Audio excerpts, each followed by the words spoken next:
अवधूत चिंतन श्री गुरुदेव दत्त श्री स्वामी समर्थ महाराज यांच्या चरणी त्रिवार मुद्रा. मी आज तुम्हाला गुरुचरित्र पारायण करताना संकल्प कसा सोडावा याविषयी मी तुम्हाला सविस्तर माहिती सांगणार आहे. आचमन सुरू करताना पळी पंचपात्र आपल्या डाव्या बाजूला ठेवावे आणि ताम्हण आपल्या उजव्या हाताला ठेवावे.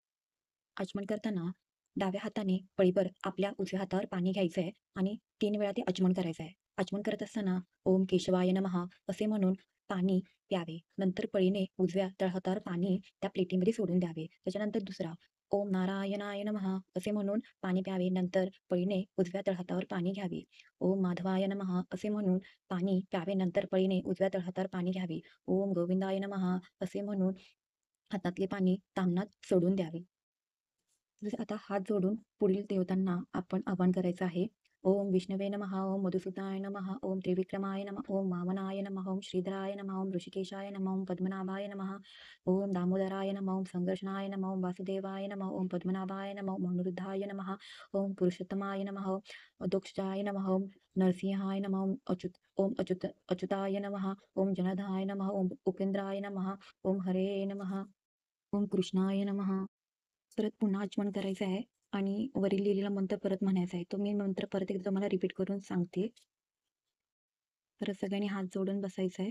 ओम विष्णवे नमः, ओम मधुसूदनाय नमः, ओम त्रिविक्रमाय नमः, ओम वामनाय नमः, ओम श्रीधराय नमः, ओम ऋषिकेशाय नमः, ओम पद्मनाभाय नमः, ओम दामोदराय नमः, ओम संकर्षणाय नमः, ओम वासुदेवाय नमः, ओम पद्मनाभाय नमः, ओम अनिरुद्धाय नमः, ओम पुरुषोत्तमाय नमः, ओम अधोक्षजाय नमः, ओम नरसिंहाय नमः, ओम अच्युताय नमः, ओम जनार्दनाय नमः, ओम उपेंद्राय नमः, ओम हरे नमः, ओम कृष्णाय नमः.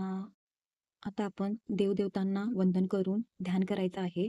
उजव्या हातात पाणी, फुले, अक्षता घ्या आणि लक्ष्मी, गणेश इत्यादी देवतांची पूजा करण्याचा संकल्प आपण करूया. संकल्प करायचा आहे आपण. ओम श्री महागणपते नमः, श्री गुरुभ्यो नमः, श्री सरस्वते नमः, श्री वेदाय नमः, वेदपुरुषाय नमः, इष्टदेवताभ्याय नमः, कुलदेवताभ्याय नमः, स्थानदेवताभ्याय नमः, वासुदेवताभ्याय नमः, श्रीपाद श्रीवल्लभाय नमः. त्यानंतर आता गणपतीचे स्तोत्राचे पठण करायचं आहे. साष्टांग नमय माझे गौरीपुत्र विनायका, भक्तीने स्मरणित्य आयु कामात साधते. प्रथम नाव, दुसरे एकदंत ते, तिसरे पृष्ठविंगाक्ष, चौथे गजवक्र पाचवे श्री लंबोदर, सहावे विकटनावते, सातवे राजेंद्र, आठवे धूम्रवर्ण नववे श्री बालचंद्र, 10वे श्री विनायक, 11वे गणपती, 12वे श्री गजानन, देव नवे शिबारा, 3 संध्या मणिधर, विधी नसे त्याला प्रभू तू सिद्धी दे. विद्या त्याला मिळे विद्या, धना त्याला मिळे धन, पुत्रातला मिळे पुत्र, मोक्षातला मिळे गती. जपता गणपतीपुत्र सामासात फळे, 1 वर्ष पूर्ण होता मिळती सद्य सोषय. नारळाने रचलेले झाले संपूर्ण सूत्रे, श्रीधराने मराठीत पाठी दिले.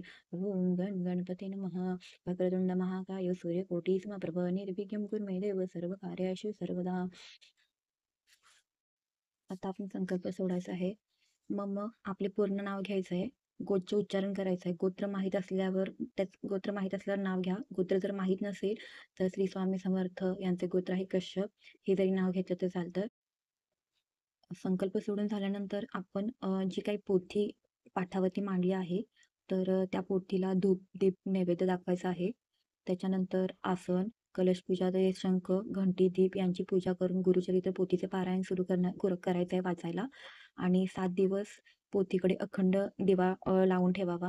त्याच्यानंतर दररोज गुरुचरित्रचे पारायण वाचण्यापूर्वी स्वामी समर्थांना पुष्प, गंध, धूप अर्पण करून त्याच्यानंतरच वाचन चालू करायचं आहे.